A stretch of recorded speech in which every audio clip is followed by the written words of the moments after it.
don't necessarily think it's something that the committee, I mean, I think the committee should come up with some idea, but we aren't actually going to decide, right? We're gonna, like, the analogy I use, we're gonna frame it, we'll frame the house, okay? And then I'll do some of the finish work, and then you as a council will put the final nail in it. So we're gonna rough it. We'll do the roughing and then refine it a little bit by you guys. So. All right, if there are no additional corrections or additions, we will move on to the city recorder finance report. You should have all gotten an email from me this morning with the council approval reports, except for Councilor Baser, and yours was in your box. Did you find it? Okay. Susie, I might ask you to send most of those kind of emails to this computer here, the mayor's computer. He's got it, mayor@CI. Oh, you got, okay. I'll get that address. I only have one for you, so that's right. Junk in I didn't get it. You didn't get it? No. I'm looking at my email right now. Is it in your spam or? I didn't get it.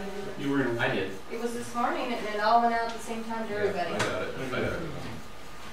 We'll get you a hard copy. Okay. Yeah.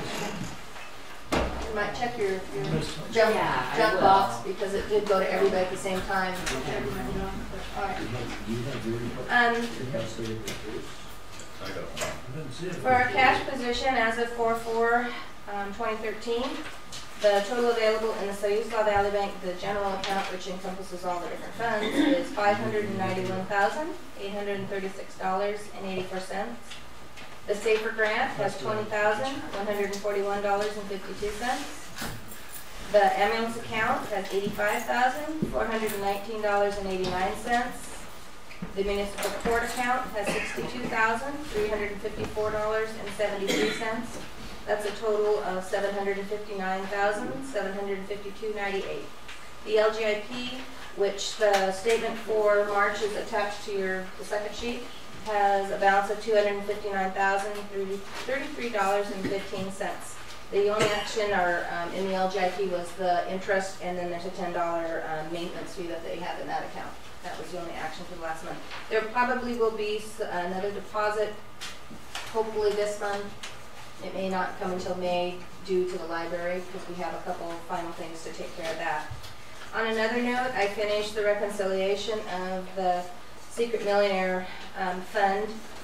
I needed to be in contact with the donors before this announcement was made. I have talked with them and have received a notice from them that they are allowing the balance of the money left in that account to be used as the city sees for projects. So far, a couple of the projects that this money is funding has been bringing the chipper program back, and we're seeing a junk amnesty, and there'll be other projects to go. But the balance that was remaining after it was reconciled was $113,400.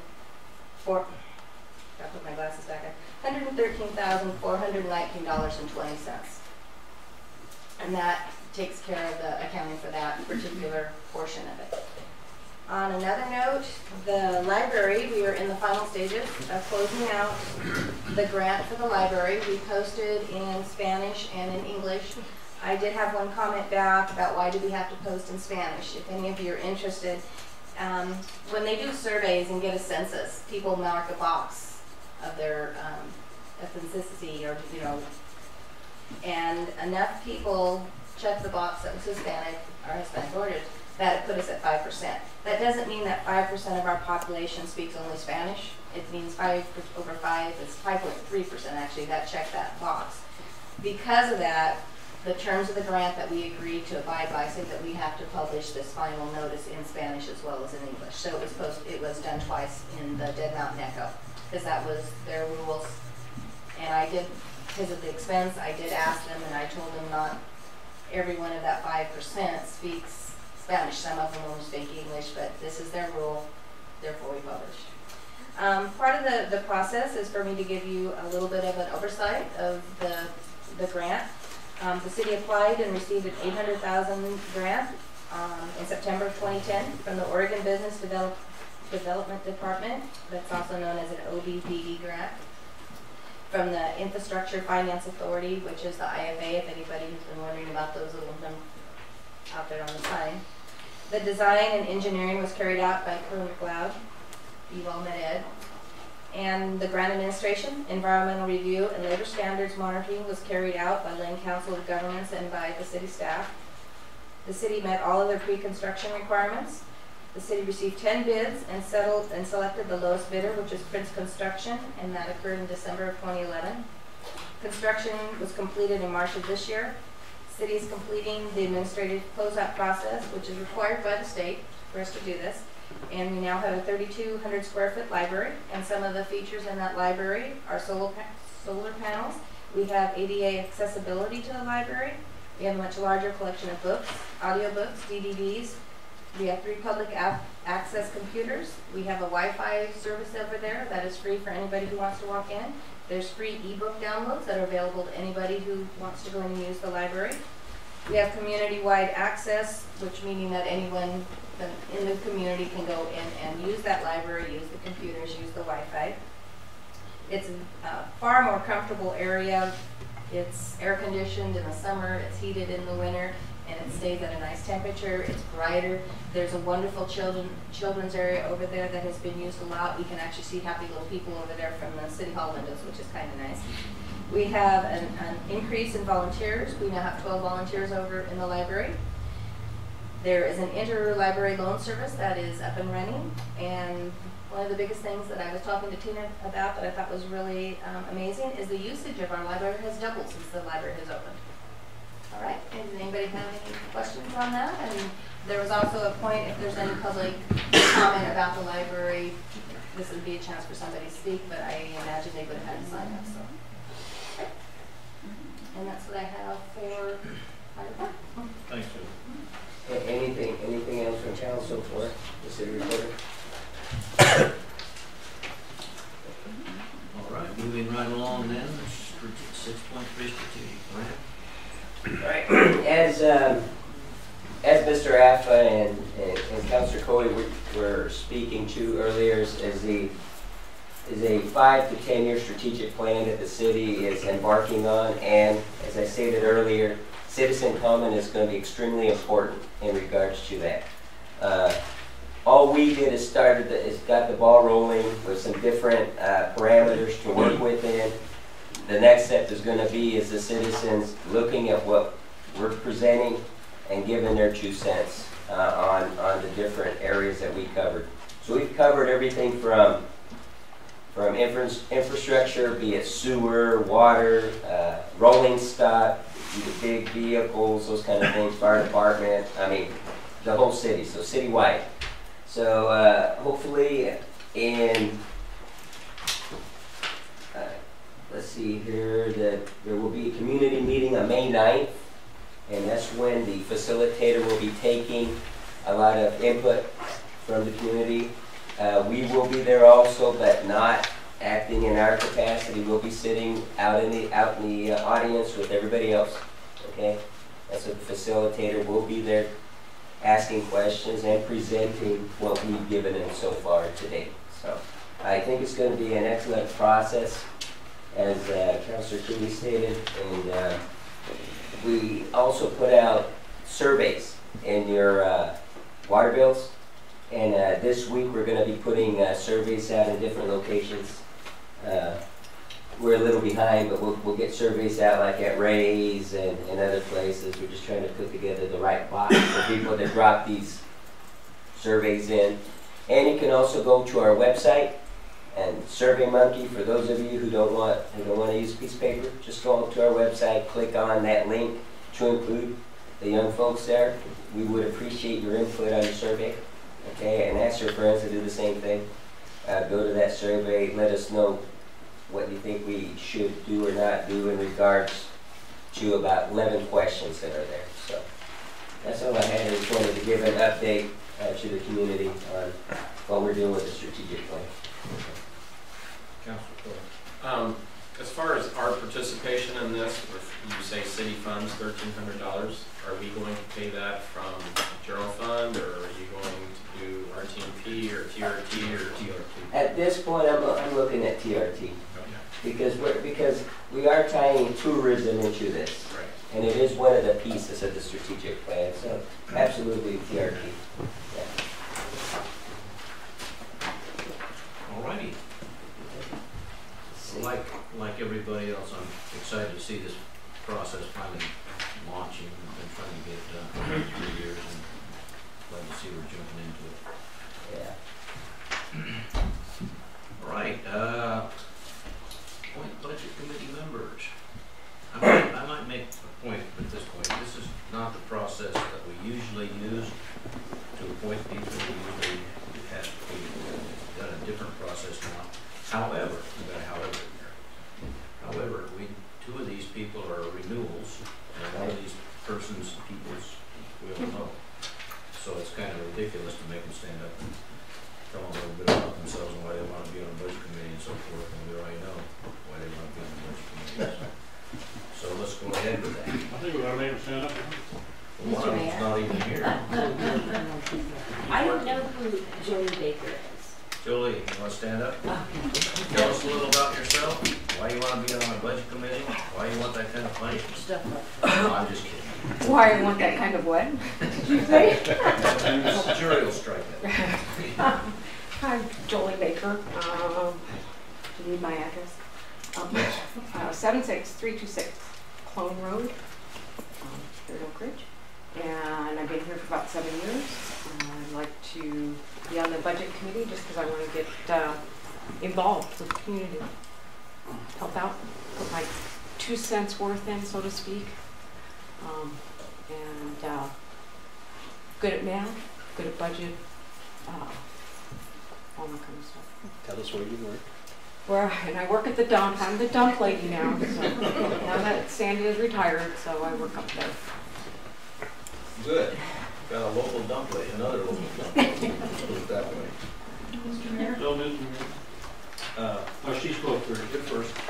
Mr. Mayor, I move that we appoint James Abbott, Jeff Smith, and Jolie Baker to serve in the vacant budget committee positions for a term of 3 years. For all these 3 years. Yeah, I went back and checked, and all of them were 3 years. Yeah. For a second? I'll second.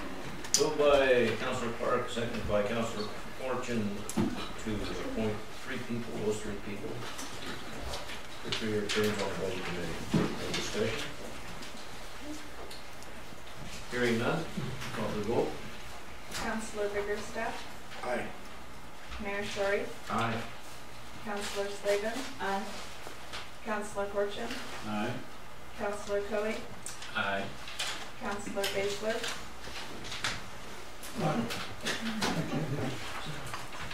Councilor Clark. Aye. Motion carries. Keep going. Welcome to the budget committee. Again, still. All right, moving on to community services. This next one should be fairly quick since we Oh, yes? I believe I did ask for 6.5. Did you? Did I ask? No. I didn't. I stand corrected. Your Honor. I did ask about additions and corrections. I forgot to put it on. MOU between Oakridge and Westford for fire services. Yes. Okay. Council, I've been sick most of the week, and I apologize, forgot to get this into your packet. Basically, at this point, at least through the end of this fiscal year, the City of Westford is asking for assistance from the City of Oakridge to provide fire services. At this time, they are short of fire personnel. So we are going into asking council to do a memorandum of understanding with the City of Westford for fire service. What we're getting out of that is we will be using their vehicle, their fire truck, as a second out vehicle, and with our personnel, and we will be responding to fires in the City of Westford. Also with that, they will be paying a $200 a month stipend towards administrative costs. So basically the chief, for the chief's extra work. So, and this is something we've been working with him for a number of years. Okay, it's never been to the point where they didn't have their own personnel, so they need some assistance for us as they try to recruit additional people for their own fire department. So I'm asking that council, if council would consider going into a memorandum of understanding with the city of Westford for fire service. I'd like to recommend James Zappa, Yeah, I have only one question. Since we're without a fire chief right now, how is this going to affect us or impact us? Well, we have an interim fire chief. Captain Tim Whitaker is the interim fire chief, and he is my direct department head at this time. So we do have a person acting in capacity. And are we seeking anybody or? Not yet, but here pretty quick. Within a couple weeks, I'll get the process going with the hire date of July 1. All right. Is what I'm looking at. Yes. Just for clarification, so the city of Westford, are they putting their fire truck here? Yes, And it's we're been putting here. one there? Yeah, we've got one of our older ones stationed there. Yes, yes. What the issue is their truck has never been able to fit in their garage. Made you say it, didn't you? Yeah, I knew there was a piece missing. So that's one of the reasons we've had it over here for a number of years, and so it's only fair that we have some fire apparatus there. We have fire apparatus there now. Yeah, we have Reserve some. engine that's over there, and we have another that we may be moving over there and surplusing the one that's there now. That's just been talk. I might add that the reason for this is a city cannot have a fire department unless they have X number of personnel to have a fire department. That's a minimum of 5. They don't have any at this point. And up to this time, we've had what is called a mutual aid agreement, which means that if we have a fire, they help us. If they have a fire, we help them. And that's worked out fairly well while they had personnel, but now they don't have personnel. And we will be we'll be working toward an intergovernmental agreement after the 1st of July that will formalize this, and this MOU is basically just to get us to the 1st of July without having to put a big strain on anybody. I would make the motion then, that we enter into this agreement with the city of Westford. Is there a second? There is. Moved by Councilor Coy, seconded by Councilor Fortune to enter into this agreement with the city of Westford for a memorandum of understanding. Any further discussion? What is the fiscal impact, Dave? Fiscal impact is, well, there isn't any. You get $200. Yeah, we get $200 a month to put the extra worry on the chief, on the interim chief. So. We're working toward an IGA, which is intergovernmental agreement, and that may benefit both parties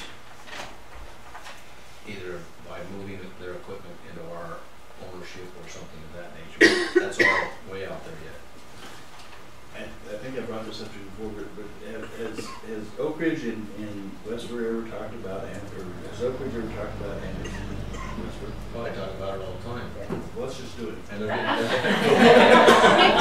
Good. Go ahead. Put on your guns over there. I move over there.